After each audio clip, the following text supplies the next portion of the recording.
सबके लिए गौरवपूर्ण समय, अद्भुत समय। जोरदार हाथ उठाकर आप सबकी तालियां। प्रधानमंत्री जी देखिए, अपने स्थल पर उन्होंने अपने शूज, स्लीपर्स उतारे और अम्मा को माल्यार्पण किया। ये है भारतीय संस्कृति, ये है भारतीय परंपरा। और आपके हाथ की तालियां जरा हाथ उठाकर, दो दिव्य शक्तियों का मिलन है आज। एक जिनका आज देश भी ये कोशिश कर रहा है कि सरकारें पूरी निष्ठा और ईमानदारी से मिशन मोड में देश के स्वास्थ्य और शिक्षा क्षेत्र का कायाकल्प करें। इसके लिए सामाजिक संस्थाओं को भी प्रोत्साहन दिया जा रहा है। प्राइवेट सेक्टर के साथ पार्टनरशिप करके प्रभावी पीपीपी मॉडल तैयार हो रहा है। मैं इस मंच से आह्वान करता हूं, अमृता हॉस्पिटल का यह प्रकल्प देश के दूसरे सभी संस्थाओं के लिए भी एक आदर्श बनेगा, आदर्श बन के उभरेगा।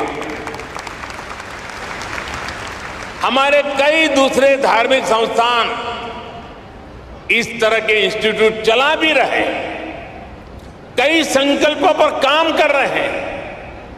हमारे प्राइवेट सेक्टर पीपीपी मॉडल के साथ साथ स्पिरिचुअल प्राइवेट पार्टनरशिप की वो भी आगे बढ़ा सकते हैं। ऐसी संस्थाओं का संसाधन उपलब्ध करवाकर उनकी मदद कर सकते हैं। साथियों, समाज के हर वर्ग, हर संस्था, हर सेक्टर के प्रयास का नतीजा होता है। ये हमने कोरोना के इस काल में भी देखा है। इसमें भी जो स्पिरिचुअल प्राइवेट पार्टनरशिप रही है, आज उसका मैं विशेष रूप से जिक्र करूंगा। आप सभी को ध्यान होगा कि जब भारत ने अपनी वैक्सीन बनाई थी तो कुछ लोगों ने किस तरह का दुष्प्रचार करने की कोशिश की थी। इस दुष्प्रचार की वजह से समाज में कई तरह की अफवाहें फैलने लगी। लेकिन जब समाज के धर्मगुरु, आध्यात्मिक गुरु एक साथ आए, उन्होंने लोगों को अफवाहों पर ध्यान न देने को कहा और उसका तुरंत असर भी हुआ। भारत को उस तरह की वैक्सीन हेसिटेंसी का सामना नहीं करना पड़ा जैसा अन्य देशों को देखने को मिला। आज सबका प्रयास की यही भावना है जिसकी वजह से भारत दुनिया का सबसे बड़ा वैक्सीनेशन कार्यक्रम सफलतापूर्वक चला पाया। साथियों, इस बार लाल किले से मैंने अमृत काल के पंच प्राणों का एक विजन देश के सामने रखा है। इन पंच प्राणों में से एक है गुलामी की मानसिकता का संपूर्ण त्याग। इसकी इस समय देश में खूब चर्चा भी हो रही है।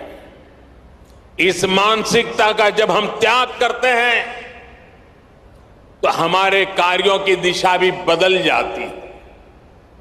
यही बदलाव आज देश के हेल्थ केयर सिस्टम में भी दिखाई दे रहा है। अब हम अपने पारंपरिक ज्ञान और अनुभवों पर भी भरोसा कर रहे हैं, उनका लाभ विश्व तक पहुंचा रहे हैं। हमारा आयुर्वेद, हमारा योग आज एक विश्वसनीय चिकित्सा पद्धति बन चुका है। भारत के इस प्रस्ताव पर अगले वर्ष पूरा विश्व इंटरनेशनल मिलेट ईयर मनाने जा रहा है। मोटा धान, मेरी अपेक्षा रहेगी कि आप सभी इस अभियान को भी इसी तरह आगे बढ़ाते रहें अपनी ऊर्जा देते रहें। साथियों, स्वास्थ्य से जुड़ी सेवाओं का दायरा केवल अस्पतालों, दवाओं और इलाज तक ही सीमित नहीं होता है। सेवा से जुड़े ऐसे कई कार्य होते हैं जो स्वस्थ समाज की आधारशिला रखते हैं। उदाहरण के लिए, स्वच्छ और शुद्ध पानी तक सामान्य से सामान्य नागरिक की पहुंच, ये भी ऐसा ही महत्वपूर्ण विषय है।